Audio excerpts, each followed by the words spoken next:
Сергей Гапликов подписал указ об увеличении денежного содержания государственных гражданских служащих Коми. Изменения зарплат они ощутят с 1 октября. Размеры месячных окладов чиновников вырастут на 4%.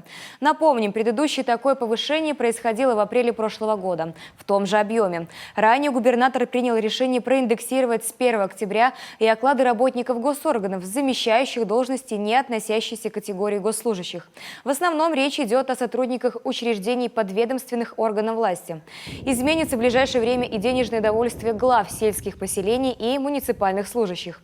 Если сейчас оно не включает в себя ежемесячного денежного поощрения, то теперь будет включать помимо должностного оклада еще не только их, но и иные дополнительные выплаты, в том числе ежемесячную процентную надбавку к должностному окладу за работу со сведениями, составляющими гостайну и премии. В случае с главами муниципальных образований и городских округов сверх норматива на оплату труда, который ежегодно утверждается правительством для дотационных муниципалитетов. Финансирование будет осуществлено за счет перераспределения средств местных бюджетов.